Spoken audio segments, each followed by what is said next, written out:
The second that my son saw this box on the porch, he was counting down until we could actually put this thing together. Assembly honestly wasn't difficult, but it wasn't something that you're just going to throw together either. It took us probably a good hour to put all this together with 2 people building it. And once everything was assembled, we had to let the battery charge for a full 24 hours before the first ride. Trust me, that was probably the hardest part for my son, was not being able to ride it immediately, but we wanted it to charge completely. Once it was fully charged, we were ready to roll. So this is the little go-kart right here.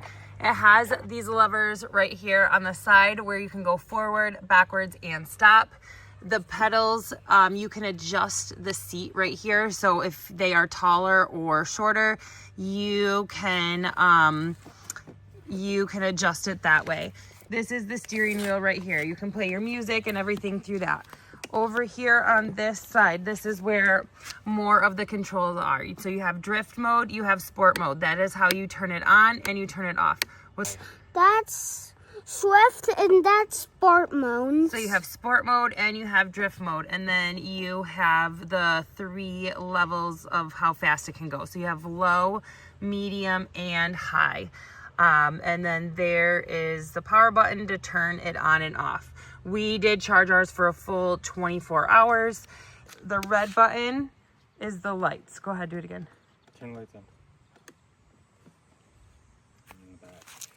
So you have lights on the front and you have lights in the back. Will you turn them off so we can see them? So there, it's off, and then turn them on. All right, let's see how it goes. Let's have a safety seat belt in it as well. So make sure they are wearing my the little safety seat belt. Yeah. I do love that it has that adjustable seat so it can grow with your child, and it is designed for kids up to 110 pounds. I can tell you that my son really loved how easy it was to control right away, and that it had all the different driving modes. Once he got comfortable with it, he started drifting right away. Watching him drift around with the biggest smile on his face was honestly one of my favorite parts. The steering was very responsive. It had plenty of power for our neighborhood riding, and the drifting feature is what really makes this toy stand out from a lot of the regular ride-on toys.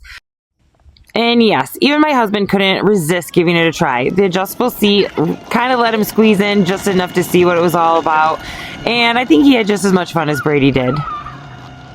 Depending on how you're driving this or who's driving it, you can expect around 40 to 70 minutes of ride time before needing another charge.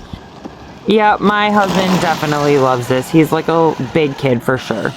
So if you're looking for a ride-on toy that's different from the typical battery-powered cars, this one is definitely worth checking out. Just remember to plan ahead for assembly because it does take a little while and you have to have that 24-hour charge. But once it's ready, it's hard to get your kids off of it, and apparently it's hard to get adults off of it as well. Check out my son just enjoying and having a great time. For reference, he is 5 years old and he handles this thing just fine.